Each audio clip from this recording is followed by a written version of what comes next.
बुढ़ा गिद्ध। गंगा नदी के किनारे एक बहुत बड़ा पेड़ था। इस पेड़ पर बहुत से पक्षी रहा करते थे। एक दिन एक बुढ़ा गिद्ध वहां आया और पक्षियों से बोला कि क्या वह इस वृक्ष के खोल में रह सकता है। सभी पक्षियों ने बुढ़े गिद्ध की आयु को देखते हुए उसे वहां रहने की इजाज़त दे दी। वे अपने हिस्से के भोजन में से भी कुछ भोजन उन्हें खाने को दे देते थे। बुढ़े गिद्ध को बहुत अच्छा लगता था।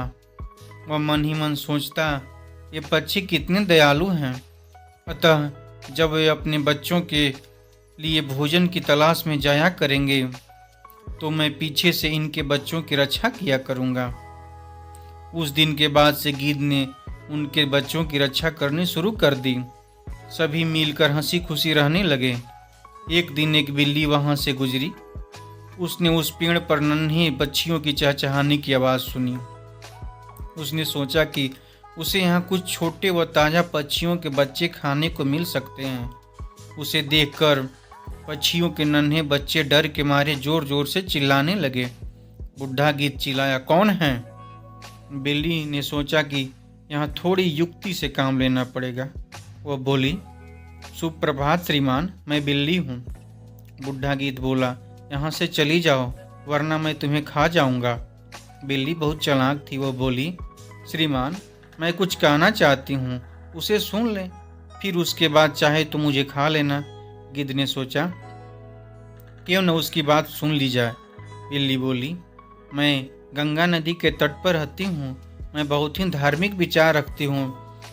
मैं गंगा नदी में स्नान करके आपका आशीर्वाद लेने आई हूँ।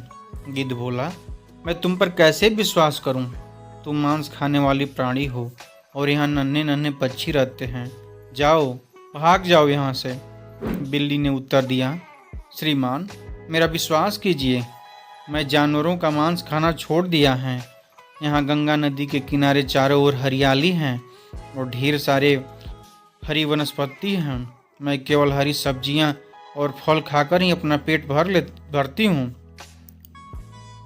बुढ़ा गिद्ध उसकी बातों में आ गया। उसने उस पर दया खाकर वहाँ रहने की इजाज़त दे दी। कुछ दिन तो सब कुछ सही सलामत चलता रहा, किंतु बिल्ली अपने ऊपर काबू नहीं रख सकी। अतः उसने प्रतिदिन एक के बाद एक करके नन्हे पक्षियों को खाना शुरू कर दिया। बुढ़े गिद्ध को इसका पता नहीं चला। बहुत जल्द पक्षियों ने देखा कि उनके नन्हे बच्चों की संख्या कम होती जा रही है। उन्हें चिंता सताने लगी तथा वे उन्हें यहाँ वहाँ ढूंढने लगे। चालाक बिल्ली ने इस स्थिति को भांप लिया और सोचा कि अब वह पकड़ी जा सकती है। अतः वह वहाँ से भाग निकली। अपने बच्चों को ढूंढते हुए जब पक्षी बूढ़े गिद्ध के खोल के पास पहुँचे तो उन्होंने वहाँ अपने बच्चों की हड्डियाँ पड़ी हुई देखी। उन्होंने सोचा, इस बूढ़े गिद्ध ने ही हमारे बच्चों को मारा है। अतः वे गुस्से से भर गए और उन सब ने मिलकर बूढ़े गिद्ध को मार डाला। बेचारे मासूम गिद्ध को अनजान बिल्ली पर विश्वास करके अपने प्राणों से हाथ धोना पड़ा। शिक्षा, कभी किसी अनजान पर भरोसा मत करो। Thanks for watching.